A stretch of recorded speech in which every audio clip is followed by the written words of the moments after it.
रात्रि क्लास चल रहा था। 29 अक्टूबर 1965 1966।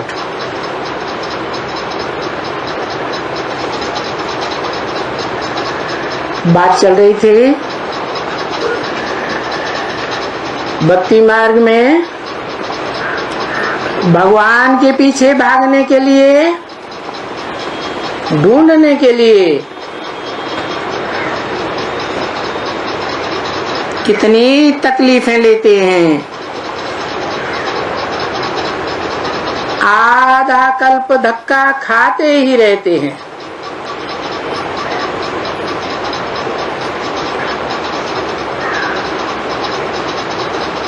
किस लिए धक्का खाते हैं?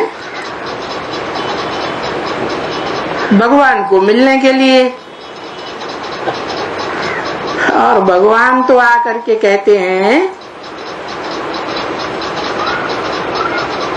कि मेरे लिए धक्का खाने की दरकार नहीं है, मैं तो अपने आप ही आकर के मिलता हूँ, आप ही मिलने आता हूँ। कब आता हूँ? जब पतितों को पावन बनाने होता है अथवा नरकवासियों को स्वर्गवासी बनाना होता है। नरकवासी कौन बनाता है? स्वर्गवासी कौन बनाता है?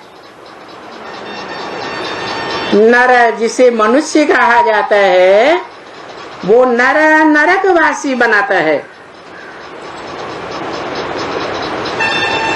चाहे कितने भी बड़े बड़े हों,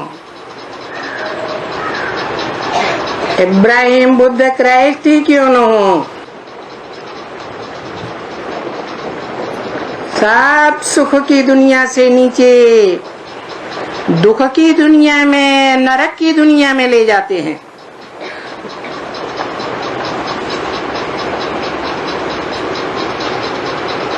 मैं आता हूँ तो स्वर्ग में ले जाता हूँ,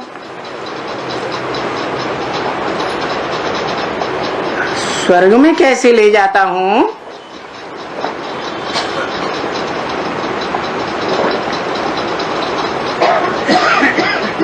मैं ही ले जाता हूँ। उसका कारण है कि मैं सदैव स्वस्थिति में रहता हूँ।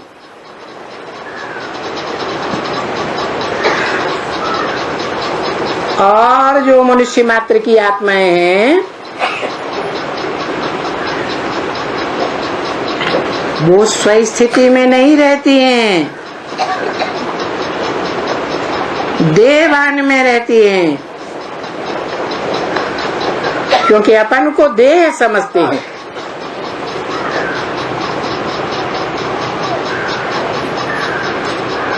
देह विनाशी है,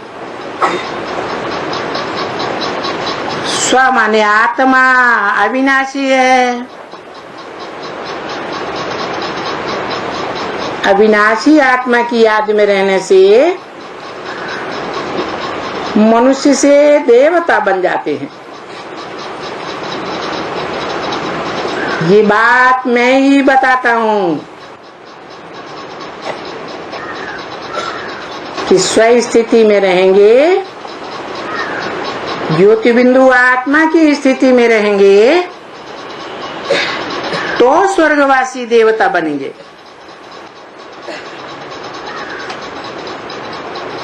देह की याद में रहेंगे, चाहे अपनी देह हो चाहे दूसरे की देह हो, दूसरे की इंद्रियां हो, उनकी याद में रहेंगे तो नरकवासी बनेंगे। तो इस समय संगम युग में जब ये मालूम पड़ता है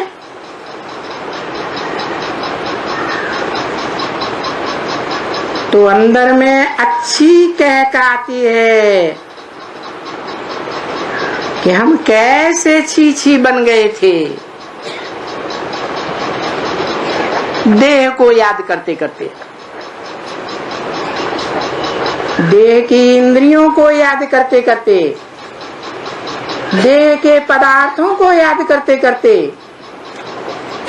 देह के संपर्कियों और संबंधियों को याद करते करते कैसे छी छी बन गए।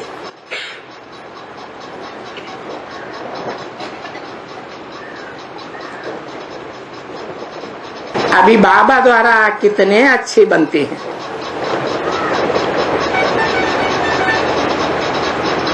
बाबा कौन?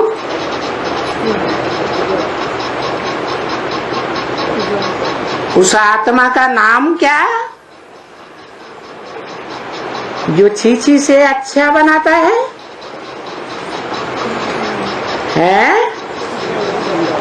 शिव बाबा। मेरी आत्मा का ही नाम शिव है,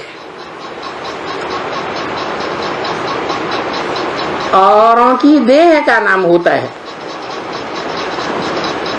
मेरी देह है ही नहीं, तो देह का नाम भी नहीं है, क्योंकि मैं देहवान में रहकर काम ही नहीं करता हूँ। मैं देह में प्रवेश करता हूँ, देह तो धारण करता हूँ, लेकिन देहवान में नहीं आता।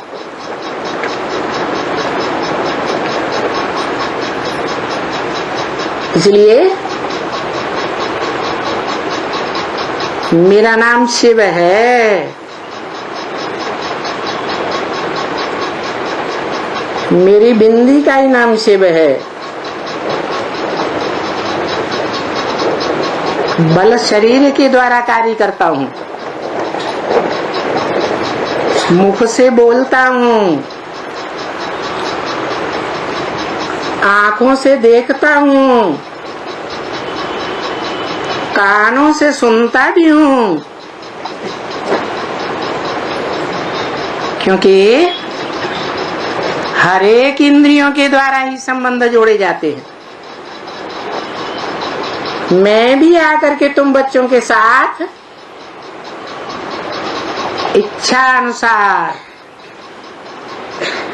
तुम्हारी इच्छा अनुसार सब प्रकार के संबंध जोड़ता हूँ, परंतु संबंध जोड़ते हुए भी देह के ही संबंध होते हैं, देह की इंद्रियों के द्वारा ही संबंध होते हैं। मेरी आत्मा उन बंधनों में नहीं फंसती, क्योंकि सदैव आत्म की स्थिति में रहता हूँ। तो तुम बच्चे भी जब सदैव आत्मिक स्थिति में रहेंगे, तो भले स्वर्ग में सत्युग त्रेता में देवताएं बनेंगे, लेकिन संबंधों में रग नहीं जाएगी। कोई कर्म बंधन कर्म इंद्रियों का नहीं बंधेगा। तो तुम कितने अच्छे बन जाते हो। अभी तो देखो कितने कंगाल, दुखी, कितने झूठे, कितने गंदे। अरे इस वैश्यालय में आकर के तुम क्या हो गए हो।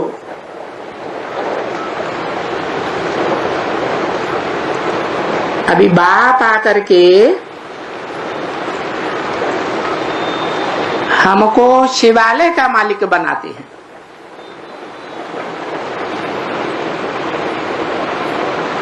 क्या से क्या बदल देते हैं, वैश्यालय से निकाल करके शिवालय का मालिक बनाते हैं। शिवालय, जिस शिवालय में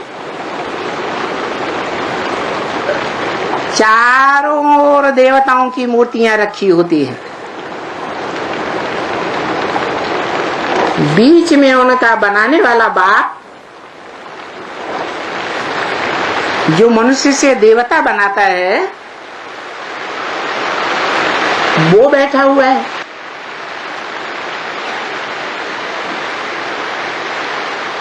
उसे शिवालय कहा जाता है। वो जो भी देवताएं चारों ओर बैठे हुए हैं वो किसकी उपासना कर रहे हैं?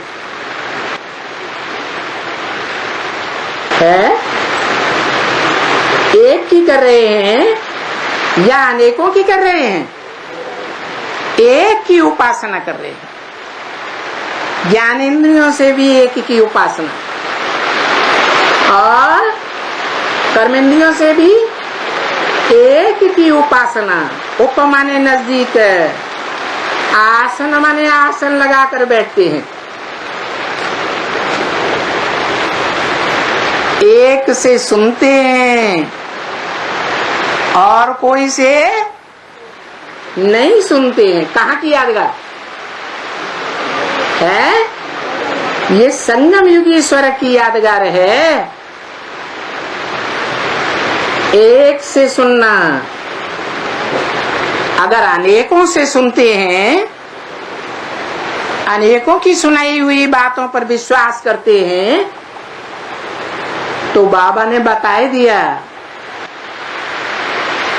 अनेकों से सुनेंगे तो व्यभिचारी ज्ञान हो जाएगा। व्यभिचारी ज्ञान हो जाएगा तो उसका रिजल्ट क्या होगा?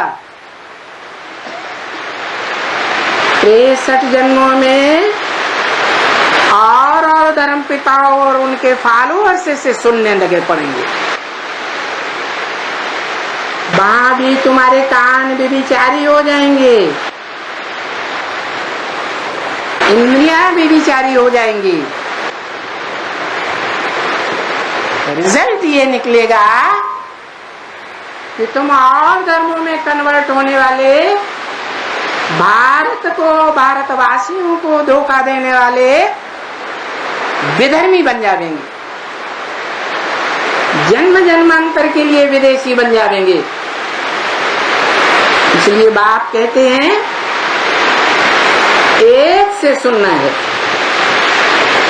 अनेकों से नहीं सुनना है।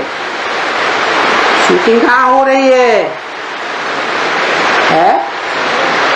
संगम युग में ही शूटिंग हो रही है। जो और मनुष्यों की बातें सुनने लग पड़ते हैं। बत्ती करने के बाद 9 दिन की बत्ती है, जैसे गर्भ में बत्ती होती है, वहीं खाना, वहीं पीना, वहीं सांस लेना, बाहर की दुनिया से कनेक्शन टूट जाता है। ऐसे ये भी बाप के घर में आत्मा पहुंच करके 9 दिन की बत्ती करती है, बाप का बच्चा बनती है। तो जो बाप के बच्चे बने उनको बाप की बात ही सुनना चाहिए ना। निश्चय बुद्धि बने, पहले तो खून से भी लिख के देते थे, अभी इतने खून से निकलने वाले तो नहीं है, लेकिन कागज पर तो लिख के देते हैं, काम पर पेपर पर लिख के देते हैं। तो ऐसे जो लिखने वाले हैं वो भी दूसरों की बातें सुनते और धारण करते हैं या नहीं करते हैं? नहीं करते? करते हैं तो काहे की शूटिंग करते हैं और धर्मों में कन्वर्ट हो जाने की शूटिंग कर रहे हैं।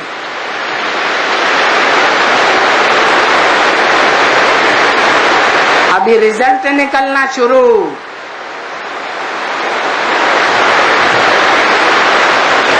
क्योंकि भारतवासी देवताएं जो द्वापर युग से अपन को हिंदू कहलाने लगे, वो हिंदू ही दूसरे धर्मों में कन्वर्ट होते हैं। दूसरे धर्म के जो पक्के होते हैं वो कभी और कोई धर्म में नहीं जाते।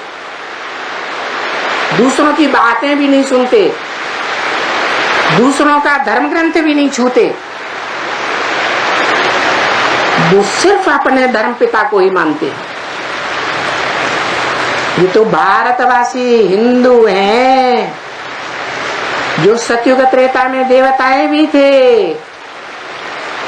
देवता बनने से पहले संगम युग में 9 कुरी के ब्राह्मण थे। कोई कहेगा 9 कुरियों के ब्राह्मण क्यों थे? क्योंकि 63 जन्मों में जिन 9 धर्मों में कन्वर्ट होकर के जाते हैं, उन्हीं 9 धर्मों से कन्वर्ट होकर के फिर 9 कुरियों के संगम युग में ब्राह्मण बनते हैं।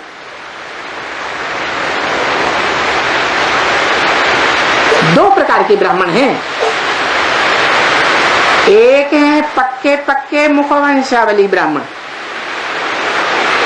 जो ब्रह्मा के मुख से सुनाई हुई शिव बाबा की बातों पर ही विश्वास करते हैं, मुरलियों पर ही विश्वास करते हैं, गीता ज्ञान के ऊपर ही विश्वास करते हैं,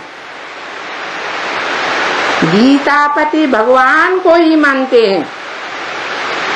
दूसरे वो हैं जो कुखवंशावली बन गए, मुख से सुनाई हुई बातों पर ध्यान नहीं उतना देते। उन्हें नशा रहता है हमने ब्रह्मा की गोद ली है। उन गोद लेने वालों में देवभान बढ़ेगा या सुनाने वाले का आत्माभिमान बढ़ेगा? है, देवभान बढ़ जाता है। तो गोद का नशा रखने वालों में चंद्रवंशियों से लेकर के इस्लामी, बौद्धी, क्रिश्चियन आदि धर्मों में कन्वर्ट होने वाले सब आ गए। वो सब बड़े से बड़े बच्चे हैं बाप के या नंबरवार छोटे बच्चे हैं? छोटे बच्चे हैं। छोटे बच्चों में उतनी अकल नहीं होती है। बड़े बच्चे में जो सबसे बड़ा बच्चा होता है उनकी अकल ज्यादा होती है, क्योंकि प्योरिटी की पावर से पैदा होते हैं। बाप भी कहते हैं कि बुद्धिमानों की बुद्धि तो मैं हूं। शिव बाप है। जो बुद्धिमानों की बुद्धि बाप के बच्चे हैं, वो बच्चे किसी की सुनी सुनाई बातों पर विश्वास नहीं करते हैं। कोई कितना भी ग्लानि सुनाए, दोनों बच्चों के दिल में पक्का विश्वास है कि हम बुद्धिमानों की बुद्धि एक शिव बाप के बच्चे। हम कोई ऐरों गैरों के बच्चे नहीं हैं जो दूसरों की बातें सुने।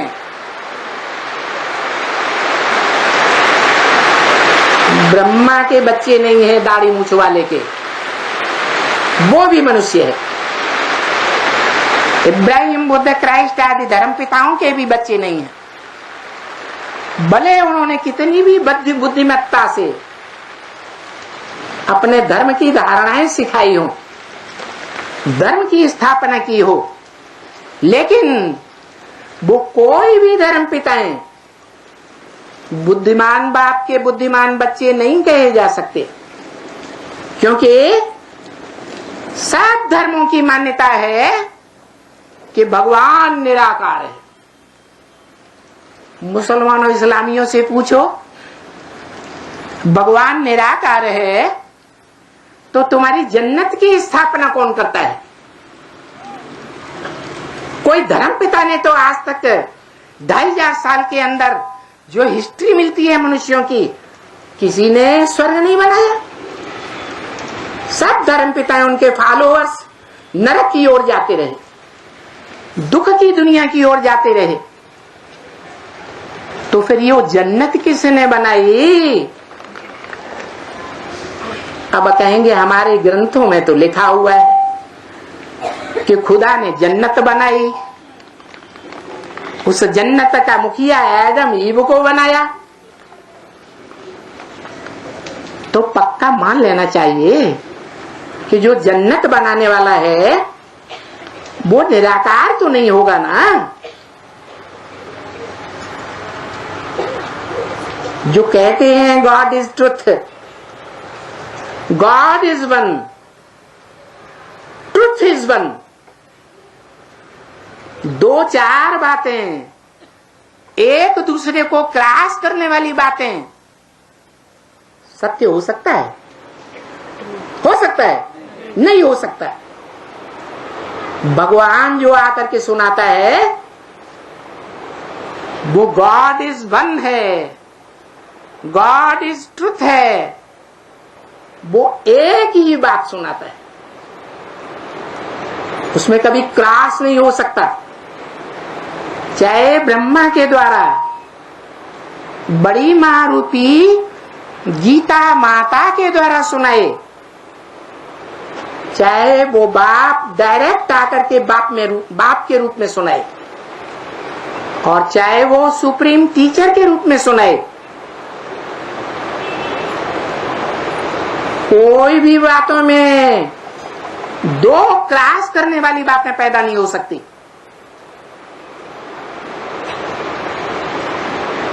ब्रह्मा के मुख से सुनाया, ब्रह्मा वाली आत्मा गुलजार दादी के मुख से सुनाती है। क्या दोनों की वाणियों में कहीं कोई क्रॉस मिलता है? अव्यक्त वाणी में और शिव की वाणी में कोई क्रॉस करने वाली बात आती है? कभी आई? तो देखो, भगवान जब आता है तो प्रवृत्ति में आता है, बेहद की प्रवृत्ति में आता है, और प्रवृत्ति तो माता पिता की ही होती है। बाप इसलिए कहते हैं कि मेरी बात तो माननी ही चाहिए, लेकिन माता की भी बात माननी चाहिए। तो दुनिया की माताओं के बीच सब माताओं की माता कौन? कौन? जगदम्बा। जगदम्बा में भी जब महाकाली का पार्ट बजाती है जगदम्बा, तो उसमें चंद्रमा के रूप में कौन पार्ट बजाता है? मस्तक में ब्रह्मा। तो साबित होता है कि ब्रह्मा ही मूल आत्मा है जो जगदम्बा के अंदर पार्ट बजाती है। जगदम्बा में सहन शक्ति इतनी नहीं होती है जो माता में होनी चाहिए। होती है? ब्रह्मा में इतनी सहन शक्ति थी प्रैक्टिकल में कि आज तक कोई भी ब्रह्मा कुमार, प्रजापिता ब्रह्मा कुमार कुमारी ये नहीं कह सकता कि ब्रह्मा बाबा ने हमको दुख दिया। उन्होंने दुख सहन किया। जिस बहेलिये ने बात का बाण मार करके उनको घायल कर दिया, उसको भी दुख नहीं दिया। तो बताओ, ऐसे ब्रह्मा की बात माननी चाहिए या नहीं माननी चाहिए? उनका सबसे बड़ा गुण कौन सा है? सहन शक्ति। इसलिए बोला मन मना भव। क्या करो? मेरे मन में समा जाओ। मत माने मेरे, मन माने मना, मना माने मन में, भव माने समा जा। अब कहने वाला कौन? कौन? अरे ये कौन कहता है? आत्मा का नाम बताओ। है? ब्रह्मा बाबा कहता है। बापट्ठे। अभी बुद्धि देहदारी की तरफ चली गई। ब्रह्मा के अंदर ब्रह्मा कहता हाँ, शिव कहता है तो शिव को मन है अपना, वो सोच विचार करता है, असोचता है या सोचने विचार करने वाला है? असोचता है, उसको तो मन है ही नहीं, तो कैसे कहेगा मत मना भव मेरे मन में समा जा? अरे तेरे को तो मन ही नहीं है, समा कहां से जाऊं? तो कहता है मैं जिसमें प्रवेश करता हूं उसमें तो मन है। किसमें प्रवेश करता हूं? है?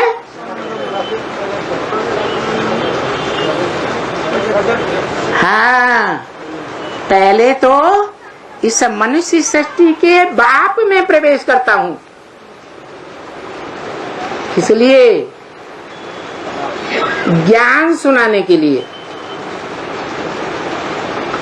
ज्ञान सुनाने के लिए न जगदम्बा में प्रवेश करता हूं,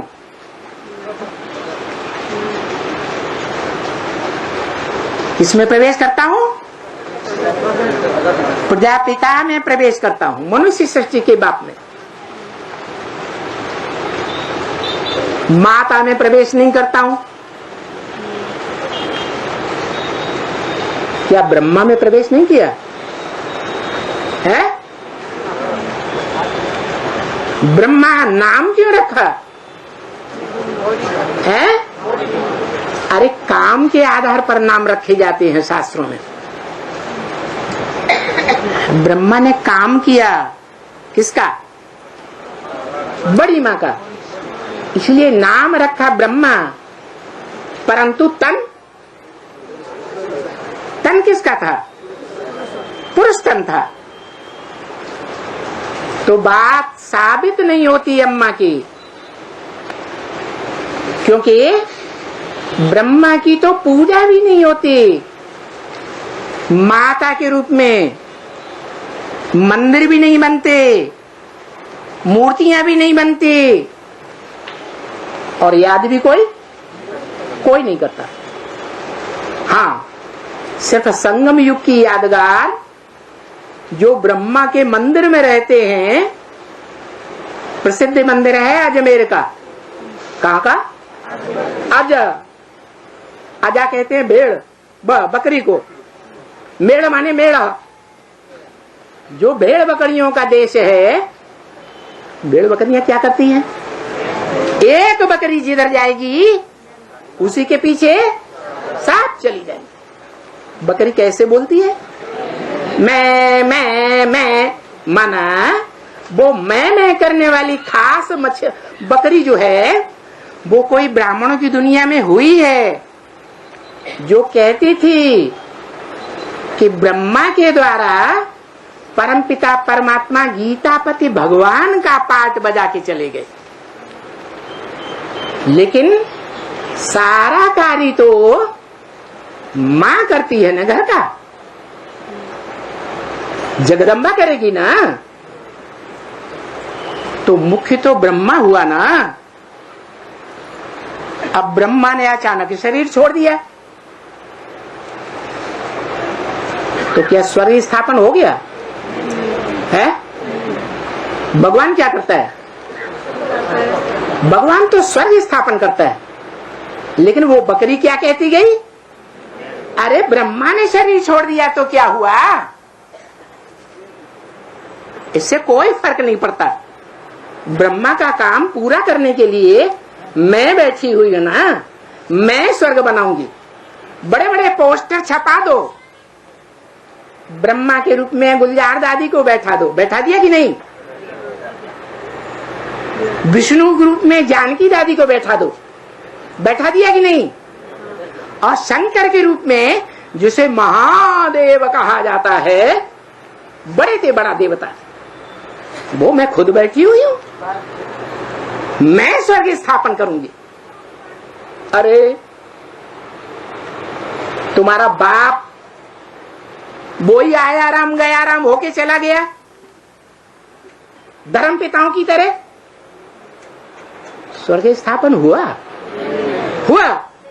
नहीं हुआ? तो जब ब्रह्मा बाप के द्वारा ही स्वर्ग स्थापन नहीं हुआ और ब्रह्मा कुमारियां अभी भी कहती हैं क्या स्वर्ग स्थापन कौन करेगा? हम करेंगे। अरे तुम्हारे बाप का नाम है कुरु, मैं करूंगा मैं करूंगा। गांधी जी क्या कहते गए? हद के गांधी जी, मैं भारत को राम राज्य बनाऊंगा। फिर बनाया कि और ही नरक बन गया? और ही नरक। वो तो हद के गांधी जी हुए। बेहद के गांधी जी ब्राह्मणों की दुनिया में कौन हुए हैं? जब मम्मा ने शरीर छोड़ दिया, असली जो धरित्री थी फॉलो करने वाली, उसने ही शरीर छोड़ दिया, तो जो पिता है वो घर परिवार संभाल पाता है? छोटे छोटे अभी के पैदा हुए बच्चों को संभालेगा? नहीं संभालता। घर नरक बनता है या स्वर्ग बनता है? घर नरक बन जाता है। तो ब्रह्मा जो कार्य नहीं कर सके, लेकिन उनकी बुद्धि में था मैं स्वर्ग बनाऊंगा। और महाभारत में कौन प्रसिद्ध है? जो कुरु माने करने वाले की औलाद है। कुरु माने करो, मैं करने वाला हूं, तुम भी करो। कुरु माने करो। कुरु की औलाद कौन हुआ बड़ा? उसका नाम क्या था? नहीं, पांडव कुरु की औलाद थे। पांडव कहते थे मैं करूंगा, है धृतराष्ट्र। उसका नाम क्या दिया? धृतराष्ट्र। धृत माने धर लिया, राष्ट्र माने धन संपत्ति। जिन्होंने सारे ही देश की सारी ही धन संपत्ति धर के बैठ गया चालाकी से, उसका नाम क्या रख दिया? धृतराष्ट्र। अगर इस हिसाब से ब्रह्मा धृतराष्ट्र साबित होता है, कुरु की औलाद, स्वर्ग बनाने वाला मैं हूं, सब कुछ करने वाला मैं हूं प्रैक्टिकल जीवन में। शिव तो निराकार है, वो तो प्रैक्टिकल होता ही नहीं। शिव तो निराकार आत्मा है ना, प्रैक्टिकल कैसे होगा? शरीर के द्वारा, बिना शरीर के, शरीर के द्वारा।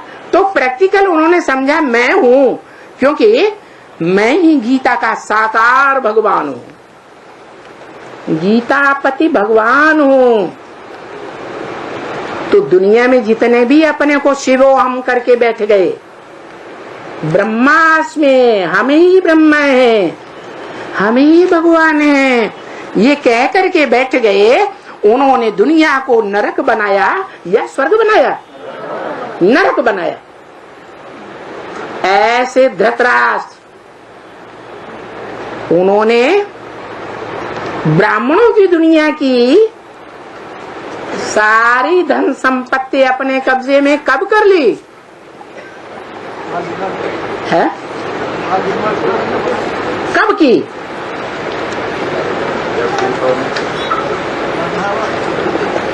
यज्ञ के आदि से ही। बाबा ने बोला स्थापना के साथ साथ यज्ञ कुंड से विनाश ज्वाला भी प्रज्वलित हुई। जो विनाश ज्वाला प्रज्वलित हुई तो झगड़ा होगा या नहीं? चिंगारी पहले छोटी होती है या बड़ा बवंडर का रूप धारण कर लेती है? पहले तो छोटी होती। तो सन 36 से ही वो चिंगारी लगी हुई थी। उस चिंगारी ने 41 से 42 तक आते आते बड़ा रूप धारण कर लिया। यज्ञ के अंदर से विरोधाभास इतना बड़ा शुरू हुआ कि धोबी घाट की बात को लेकर के बड़ा बवंडर शुरू हो गया। धोबी घाट क्या होता है? धोबी घाट पर क्या किया जाता है? कपड़े कौन से? शरीर रूपी वस्त्र। वो शरीर रूपी वस्त्र धोबी धोता है धोबी घाट पर, पहले घर में डाल के धोता है, फिर कहाँ ले जाता है? धोबी घाट तक ले जाता है। तो सन 41-42 तक और जब तक प्रजापिता ने शरीर छोड़ा तब तक भी आम और खास रूप से ब्रह्मा की गोद में पलने वाले जो भी ब्राह्मण बच्चे हैं उनके शरीर रूपी वस्त्र बड़े से बड़े धोबी ने, जिसे बेहद का धोबी कहा जाए या हद का, धोए। लेकिन जिनके कपड़े धोए वो माताएं हुई बेहद की या नहीं हुई? है हुई। उन माताओं में से बहुत सी माताएं ऐसी थी जो दूसरे धर्म से कन्वर्ट होकर के आई थी, जिसके लिए मुरली में बोला है कोई पूर्व जन्म की वैश्या है, भले इस जन्म में ब्राह्मण बन जाए तो भी आगे चल करके वो क्या हो जाएगी? है वैश्या ही बन जाएगी, विशेष दुनिया बनाने के निमित्त बन जाएगी। तो ऐसी ढेर की ढेर माताएं थी। उनमें कोई मुखिया माता है क्या? उनमें कोई मुखिया माता? ओ मुखिया माता वही जो धृतराष्ट्र की अव्वल नंबर औलाद साबित होती है। मैं करूंगी,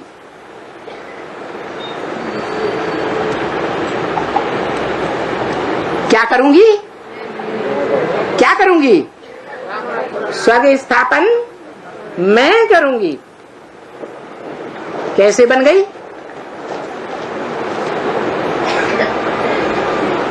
ऐसे बन गई कि जब यज्ञ में बवंडर शुरू हुआ सिंध हैदराबाद में, धोबी घाट की बात को लेकर के जो यज्ञ के अंदर दूसरे धर्म से आई हुई वैश्याएं घुसी हुई थी, उन वैश्याओं ने बात को बाहर कर दिया। कोई माता अपने पति की इंद्रियों के संबंध की बातों को बाहर की दुनिया में बोलना शुरू कर दे तो उस माता को क्या कहेंगे? वैश्या कहेंगे या सदवा कहेंगे? क्या कहते हैं? वैश्या कहेंगे। बेवफा कहेंगे या वफादार कहेंगे? बेवफा कहेंगे। ऐसी बेवफा नंबरवार माताओं ने सिंध हैदराबाद के बड़े बड़े साहूकारों के बीच, जहां से वो आई थी, बड़े बड़े साहूकारों की बहू बेटियां बनकर के आई थी यज्ञ के याद में, वहां जाकर के उन्होंने विस्फोट कर दिया। और सिंध हैदराबाद के जो बड़े बड़े लोग थे वो विरोधी बन गए। एक बड़ा बवंडर शुरू हुआ। उस बवंडर के शुरू होते ही यज्ञ से पहले कौन भागा? है विश्वेश्वर भाऊ नहीं भागे। जो बात मालूम नहीं हुआ करे नहीं बोला करो। विश्वेश्वर भाऊ ने तो यज्ञ में शरीर छोड़ा है 1967 में। कौन भागा? ब्रह्मा बाबा भागे। एकदम भाग करके अज्ञात स्थान में जाके बैठ गए। कोई ब्रह्मा कुमार कुमारी को पता नहीं चला कहां गए। तो धर्म पिताएं तो होते ही हैं सब सन्यासी, प्रवृत्ति मार्ग को निभाने वाले नहीं होते हैं। एक शादी करेंगे, दूसरी करेंगे, तीसरी करेंगे, चौथी करेंगे। ये प्रवृत्ति मार्ग को निभाना हुआ क्या है कि प्रवृत्ति मार्ग को तोड़ना हुआ? अरे बाप तो 16,000 भी रखता है यज्ञ के आदि में ही आवाज निकली थी, अमेरिका तक आवाज पहुंची, अखबार में बात निकली कि इंडिया का एक जौहरी कहता है कि मुझे 400 मिल गई हैं रानियां और मुझे 16,000 रानियां चाहिए। और भागवत में कितना गायन है? 16,000 के भागने का गायन है। भागने की मुख्य बात होने के कारण उस ग्रंथ का नाम पड़ा भागवत। तो देखो, भगवान वेद की प्रवृत्ति वाला है, तो भी जिसको एक बार अपनाता है, सरेंडर करता है, क्या उनको धक्का देके भगाता है? अभी तक किसी को भगाया नहीं, अपने आप भाग जाते हैं, वो बात अलग है। तो देखो, भगवान में और इन ब्रह्मा इब्राहिम जैसे धर्म पिताओं में कितना वास्ट अंतर है। इस अंतर के कारण ही वो स्वर्ग का रचयिता भगवान कहा जाता है। वसुधैव कुटुंबकम बनाता है, जिसके घर रूपी मंदिर की यादगार शिवालय है, जहां एक की पूजा होती है। आने वाले भक्त भी एक की पूजा करते हैं या अनेकों की पूजा करते हैं? एक की पूजा करते हैं। आदि से हिस्ट्री चली आ रही है। तो देखो, भगवान आकर के शिवालय बनाता है। वसुधैव कुटुंबकम माने सारी वसुधा कुटुंब बन जाती है। सारी पृथ्वी, भले छोटा रूप है, स्वर्ग में एक कुटुंब बनती है, जिस कुटुंब में एक मुखिया, एक भाषा, एक धर्म, एक राज्य, एक ही राजा होता है। और उसकी निशानी भारतवर्ष में ही आज देखी जाती है। लेकिन वो परिवार प्रायः लोप हैं। ढूंढने से मिलेंगे जहां 60-60, 70-70, 80-80 लोगों का एक ही परिवार होता है, एक ही मुखिया होता है, एक राजा होता है, कंट्रोलर, एक भाषा चलती है, एक मत होता है। ऐसे नहीं कि परिवार का एक सदस्य जनता पार्टी को वोट दे देगा, दूसरा सदस्य कांग्रेस को वोट देगा, तीसरा सदस्य बहुजन समाजवादी को पार्टी को वोट देगा, चौथा सदस्य सपा पार्टी को देगा। नहीं, जिस तरफ एक चलेगा उसी को फॉलो करेंगे, मुखिया को फॉलो करेंगे। तो ऐसी दुनिया बनाने वाला जो भगवान है, वो भगवान बोलते हैं कि मैं तुमको शिवालय का मालिक बनाता हूँ, विश्व का मालिक बनाता हूँ। तो तुम बच्चों को खुशी होनी चाहिए ना, है? कितनी खुशी होनी चाहिए कापारी, बहुत खुशी होनी चाहिए। कभी दुखी तो जैसे होते ही नहीं। बाबा तो कहते हैं ये संगम युग सारा ही मौजों का युग है। क्या? सारा ही मौजों का युग है। संगम युग में मौज मनाएंगे तो 84 जन्म भी मौज मनाएंगे, आनंद मनाएंगे। क्या ऐसा कोई प्रूफ है? किसी आत्मा का ऐसा कोई प्रूफ है जो 84 जन्म मौज मनाता हो? है? नहीं है। अच्छा, 8 जो धर्मराज की सजाएं भी नहीं खाते, धर्मराज की टेढ़ी दृष्टि भी नहीं देखते, वो इस लिस्ट में है या नहीं है? होना चाहिए या नहीं होना चाहिए? उसका कारण क्या है? कोई कारण नहीं, ऐसे ही बनाने वाले ने बना दिया। कारण होना चाहिए ना। क्या कारण? कि वो 8 ही हैं जो पूरी श्रीमत पर चलते हैं। जो पूरी श्रीमत पर चलेंगे वो पूरा 82-83 जन्म भी सुख में रहेंगे या दुख में आएंगे? हैं? सुख में ही रहेंगे। इसलिए बोला कोई कोई बच्चे तो 82-83 जन्म भी सुख भोगते हैं। माने उनमें कुछ ऐसे हैं जो 82 जन्म और कुछ ऐसे भी हैं जो 83 जन्म भी सुख भोगते हैं। सिर्फ अंतिम जन्म में नीचे गिरना लाजमी है, क्योंकि माया किसी को छोड़ती नहीं है। माया अगर किसी को छोड़ दे, सबसे बड़ी परीक्षा लेने वाली कौन है? माया। वो अगर छोड़ दे तो क्या होगा? माला बनेगी, कोई भी प्रकार की माला बनेगी। हाथ की माला बनेगी। ब्रह्मा की भुजाओं रूपी 1000 हाथ की माला बनेगी? है? 16,000 की माला बनेगी? नहीं बनेगी।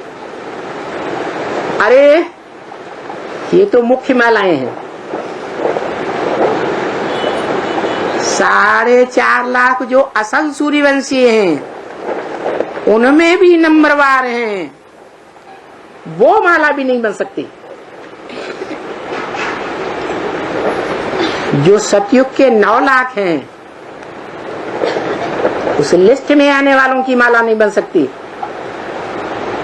जो सतयुग में आने वाले टोटल 2 करोड़ हैं, उन आत्माओं की भी माला नहीं बन सकती अगर माया परीक्षा न ले। त्रेता के अंत में 8-10 करोड़ जो आते हैं, देवताएं, देवात्माएं, उनकी भी माला नहीं बन सकती। अरे कलयुग के अंत में 700-750 करोड़ जो मनुष्य आत्माएं होती हैं, वो भी रुद्रमाला के मणके हैं या नहीं है? है?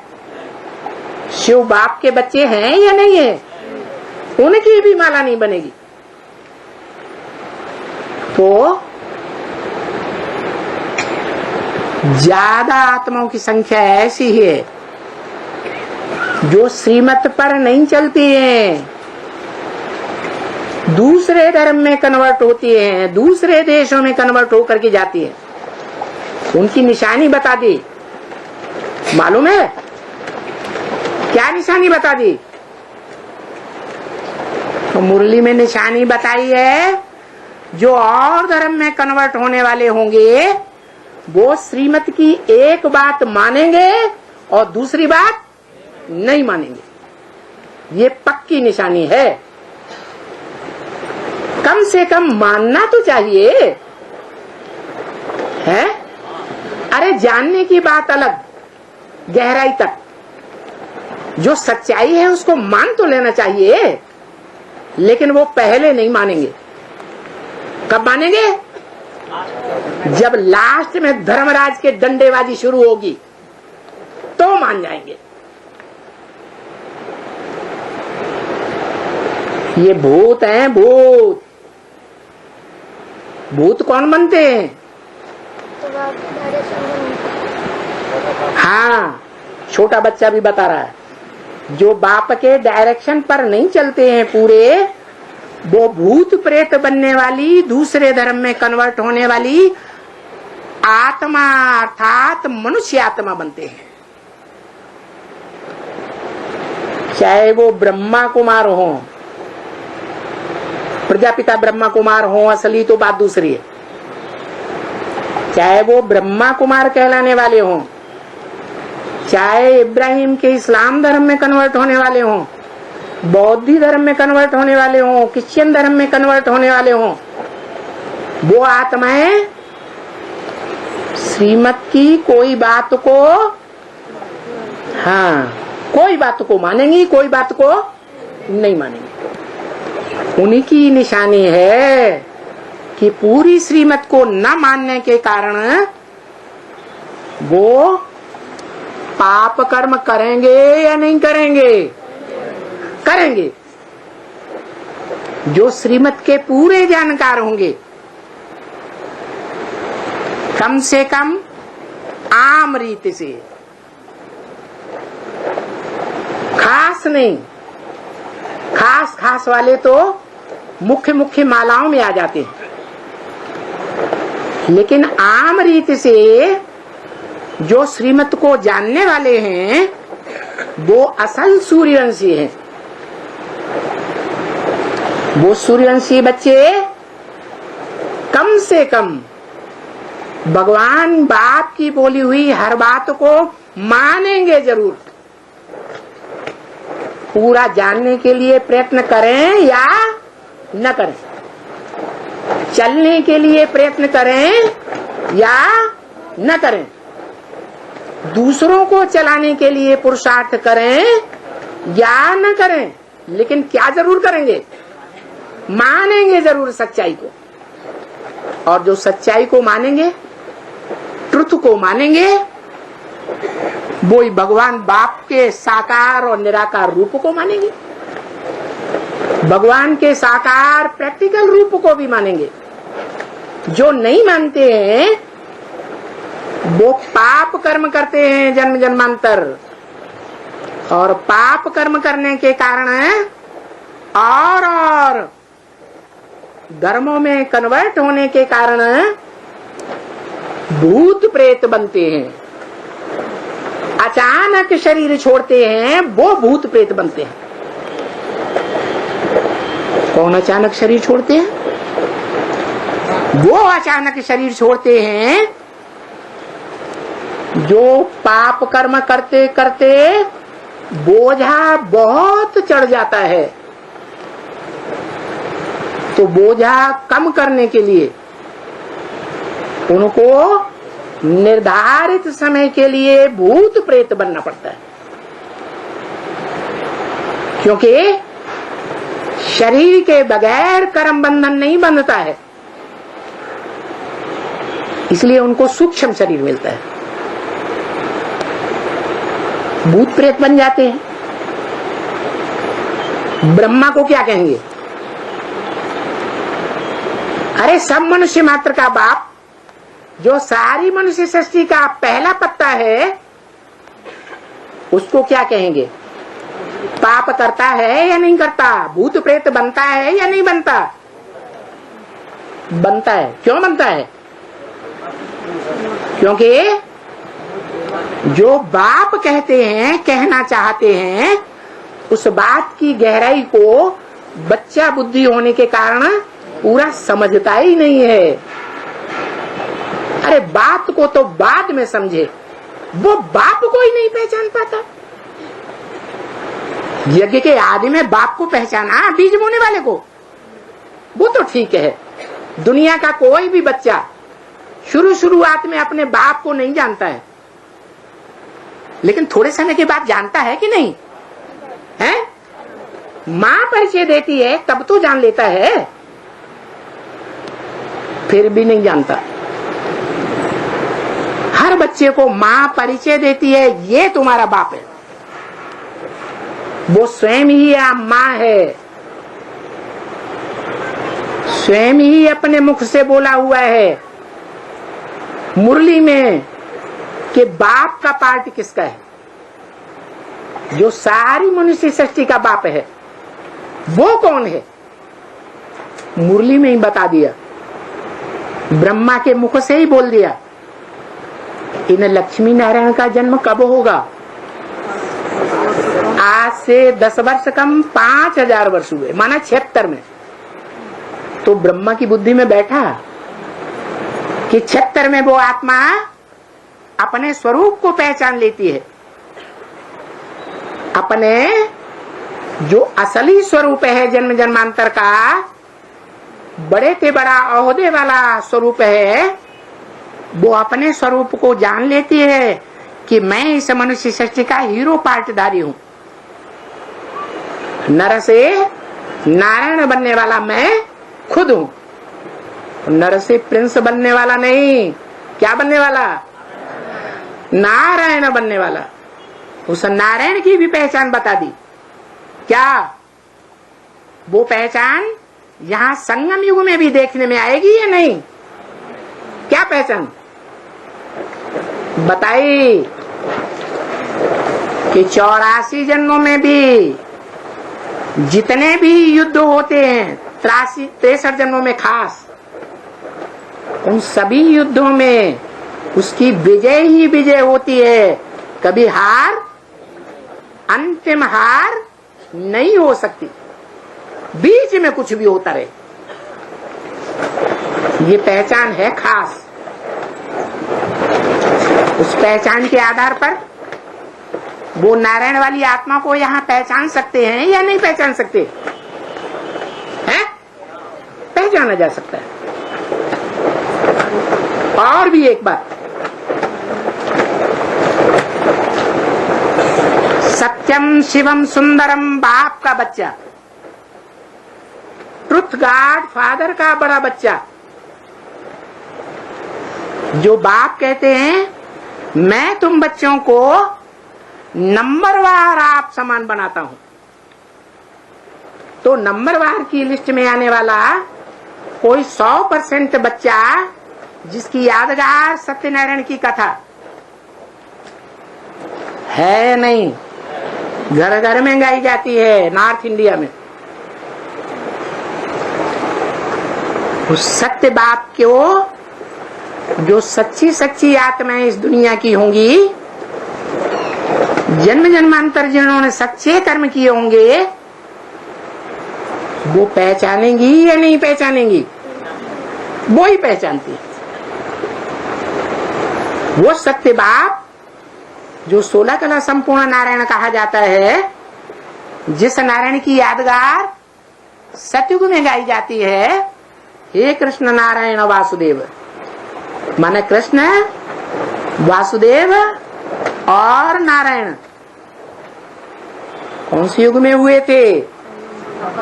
है हाँ, सतयुग के एकदम आदि स्वर्णिम संगम युग में हुए थे।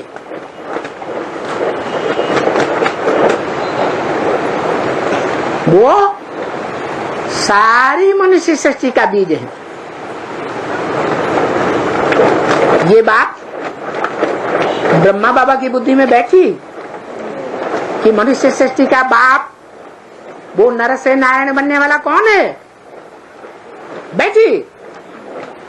यज्ञ के आदि में उन्होंने बीज बोने वाले बाप, ज्ञान का बीज बोने वाले बाप को पहचाना? क्यों नहीं पहचाना? कोई कारण? कारण वही जिसका निवारण बाबा ने बच्चों के लिए कर दिया कि अपने पार्ट को, अपने बाप के पार्ट को पक्का निश्चय बुद्धि हो करके एवर लास्टिंग अगर पहचाना है, तो अपन को क्या समझो? आत्माभिमानी बनो। और ब्रह्मा दादा लेख रहा, उस समय दुनिया की हस्तियों के बीच में क्या थे? बड़े बड़े साहूकारों के बीच में क्या थे? है? भारत के माने जाने वाले जौहरी थे या नहीं थे? और वो जौहरी बड़े से बड़ा साहूकार होता है या गरीब होता है? और बाप किसके लिए आते हैं? गरीब निवाज बच्चों के लिए आते हैं। तो साहूकारों को बाप पहचान में आता है।